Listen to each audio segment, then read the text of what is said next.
Hi there. Welcome to Art 1A. My name is Miss Rush, and I'm going to talk to you about what we'll be doing this semester in art. Let's go ahead. I think the best way is to just share my screen, and then we'll walk through a presentation that I have set. Um, all right, and here we go. My name is Miss Rush, and my email address is srush@Heart District. I check it several times a day, so if you ever need to get a hold of me, that's a great place to start. I thought before we get into the heart of the class, I thought it would be a good idea for you to get to know who I am and kind of where I'm coming from and what I do. I'm going to be with your son or daughter for this semester for sure, and maybe for the year. I've been teaching for 24 years. I had the awesome opportunity to open West Ranch. Was it 16 years ago? I was previously at Saugus before that. I teach all levels of art. I teach AP Art History, I teach AP Art and Design, and I teach Art 1A and 1B, and I've even taught a class in between there. So I've taught through the years. I've experienced, worked with all types of kids from all different backgrounds and levels of experience. I travel and visit art museums. That's probably my number one thing that I love to do, and I'm very active. So these are just some places. I teach AP Art History, and my goal is to go see all the artworks that I teach for the College Board. And so there's me kind of going to different places. This is one of a really cool installation you got to go inside of. I'm in there, kind of in the middle. You can go climb around in there. Is one of the most exhilarating artworks I've ever been in. Here are some artworks that I also make work. I try to, it's a little hard with me with teaching because I spend so much time with it. But I do enter in a show once a year, a group show. And these are some pieces that I've made. I do a lot of drawing combined with some painting and then screen printing on top. I work with a lot of fragmented images. And then I'm very active biking in Berlin, hiking in the Austrian Alps, snowboarding in Courchevel. I do yoga. I go to beach bike rides every weekend with my husband. When I moved I'm originally from New York, but I grew up in Chicago, and I moved to Los Angeles 21 years ago. And my goal was always to visit the three ecologies. That was kind of like the Los Angeles dream, right? Living here, we can go to the beach, to the desert, to the mountains all in one day. So I did that and went in one day, went surfing in Santa Monica, snowboarding in Big Bear, and hiking in the desert in the evening. Okay, let's jump into the course. So Art 1A, I really like this class because it is a class where every student can be successful. I have students that come in with all different levels. Some that have drawn a lot, they really love it, they have a lot of experience with it. And then I have some students that come in and it's just kind of not their thing. They need the fine arts requirement to graduate or to go to college. So I'm used to working with that.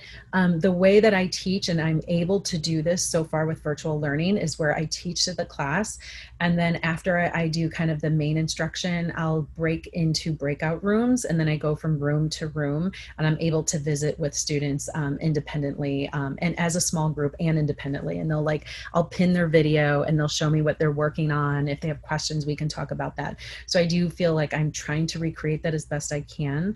And I got a cool new Elmo document camera that I'm still in the process of hooking up. So I'm excited to work with that.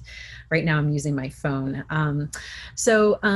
What we'll be doing in here is I see Art 1A as a foundation of art. We start with the basics and we just build on it. So the students that already have experience with that, I'm just going to push them a little bit more and they can take the projects a bit further.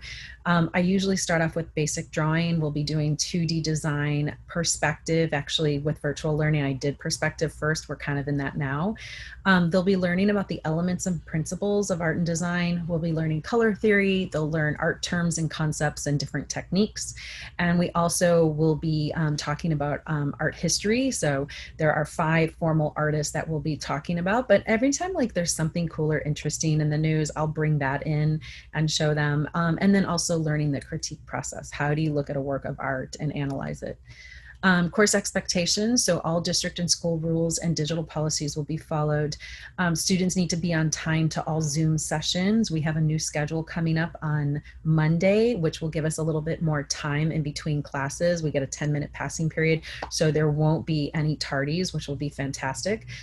Course grades will consist of projects, sketches, and art history, and it'll be computed just on a point basis, and every 5 weeks, whatever is in Infinite Campus will be the grade that goes home, will be posted. And I share this with my students, is that just have a positive and forgiving attitude. I promise I will make lots of mistakes.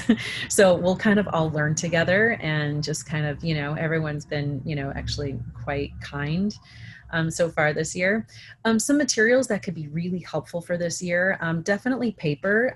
If you had a sketchbook, awesome, but it's not necessary. Just copy paper would be great, just plain copy paper. Line paper is okay, but I think if we wanted to get in some nicer drawings, it might be nice to not have the lines in the back. I think some students, for our first perspective drawing, they were using line paper, and that's okay, but I'm hoping for just plain paper. A pencil with an eraser. Colored pencils would be awesome if you can get colored pencils. Even, they don't have to be fancy. A felt tip pen, like something small, like a thin tip that would be felt tip, because I'd like to do some pen and ink. A ruler is helpful. Glue stick and scissors. And I think that we can get through a lot of stuff with that. Other materials would be great. Like in Art 1B, we'll do like a multimedia piece. So you can kind of gather things that you have, if you have more materials to work with. But this would be the basics if every student could have this. But again, I understand the situation that we're in right now. So let's go ahead. I usually start the year with basic drawing. This is going to be our second unit, but I'm just going to start with it here. So in here, always with every project, before we do the project, we always do an exercise so students can get familiar with the materials, the processes, the techniques. And here we have grayscales going from light to dark, and then they develop the grayscale into a sphere. And we learn the regular like side of pencil shading, parallel lines, cross-hatching, and stippling. And then we just draw some simple objects. When we're in the classroom, we all have these paint bottles, so we're able to draw the paint bottles in there. And what we do is we start with flat shapes, like a square, a triangle, and a rectangle, and then we turn that into, with ellipses, we turn them into a cylinder, a cone, and another cylinder. Then we kind of carve out the shape of the bottle. We add a label in it. We put a light source on it, and we shade it, and then we add some detail in it.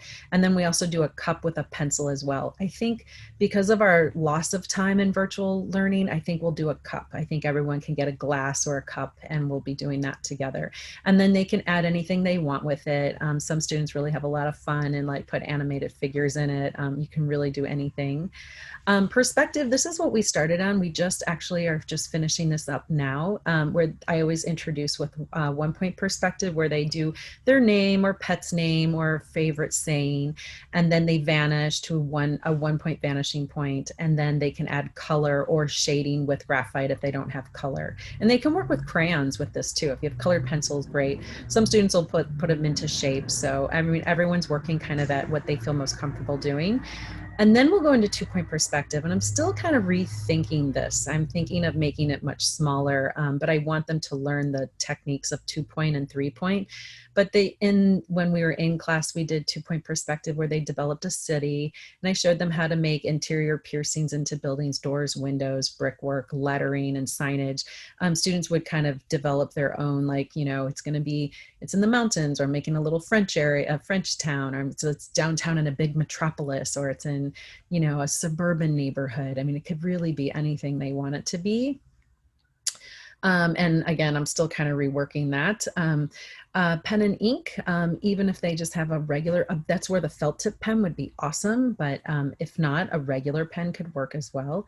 But we're going to be talking about textures and patterns, and then gives them a little bit of creativity. They can trace their hand and pencil, and then we develop it with different textures. And then sometimes we get into patterns with that as well, and kind of combine the two. We used to do these where students would find an animal, and we'd develop it in pen and ink with different texture techniques. I think I'm kind of debating between these two. Again, I have to choose what we can get through. Students always, I always do a questionnaire at the beginning of the year, except I didn't this year, but usually students always want to learn how to draw a face. So we practice drawing eyes. We'll do tutorials. We'll do eyes. We'll draw a mouth. We'll draw hair, and then they can draw any face that they want. So I think this year I'm going to let them choose a face if they want to use that as a reference again. So they'll be making their own portraits. We will go into color theory and learn about color mixing, and at least with colored pencil or crayons. We would in the classroom get to work with paint. We'll see what we can do with that if I can get the materials for that. And then probably our biggest project of the semester is a grid drawing where they take an image of their choice and they enlarge it using a grid. So here's a picture of a duck, and then you put a grid on it and you have this window that it's in and you crop it and you put the grid and number it and label it. And then on a bigger piece of paper, you do the same thing, but you make a bigger grid. And then we talk about layering and mixing and how do you work with colored pencils to get to create new colors. And so here's a McLaren car, which I never knew what one was, but the colors I think are really stunning. And I actually think the drawings oftentimes end up being, more beautiful. This one, sorry, this image looks a little bit blown out. Here, I think this is really nice. I think this is really challenging with that net, but he did a great job with skin tone and the sphere of the basketball. So these are some other grid drawings. And then abstract design, I always like them to work with abstract composition where they're working with just shapes and forms. And so this is one project where I've kind of altered it a few different times where they had to pick an image and then combine a shape that contrasted it. And then they would work with transparency. Here's another one that was just kind of a little bit more freeform. It was kind of a different take on it. Here are some other examples. Here you can kind of see one in progress. It's a little hard to see the image in the back. And this one you can see a little bit better. So this one's in the works. So you can see parts that are painted and still parts that have pencil in them. And just kind of overall, I just wanted to share a little bit about careers in art and design, that employment in the creative fields are increasing, and the demand for animation and visual effects in video games, television, movies has increased. And as companies increase their digital presence, more artists and designers will be needed to give form and expression to cultural content and who interpret the world in which we live. Everything we have is designed, like your phone, your clothing, when you watch TV, motion graphics, when you go to the movies, my glasses, the chair I'm sitting in, my car, right? Everything is, and someone has to make that and design that. There are a lot of careers if your son or daughter is interested in a creative field. And in addition to that, if your son or daughter really likes art, we have a lot of classes students can take. They can take ceramics, photography, graphic design. They can take AP art and design, AP art history. You can cross over and go into theater and work on, in theater sets. And then the last image I just wanted to share with you is about STEM to STEAM, and art is the key to building a strong economy. Creativity will always be America's secret sauce. What is missing from traditional STEM approaches is what has always been the secret sauce to American progress: creativity. When we think about the success of the American auto industry in its heyday, or Apple's present success, it's because both pioneered taking a product that was purely functional and made it desirable. Both took a piece of technology and provided artistry, design, desired. So I just think that's a really cool quote. It came from the Huffington Post. And just my final slide. 72% of employers say that creativity is of concern when hiring, and 85% of those same employers say they can't find the creative applicants they seek. So being able to think differently, to think outside of the box, to look at a problem and to solve it, to have a different perspective on something is a really important skill in today's world. So Anyways, that is I'm going to go ahead and stop share, and that is the end of the presentation. If you ever have any questions about anything, you can email me. I'm happy if you ever wanted to have a Zoom call, we can do that as well, and you can look forward to some cool art this semester. Okay, thank you for staying.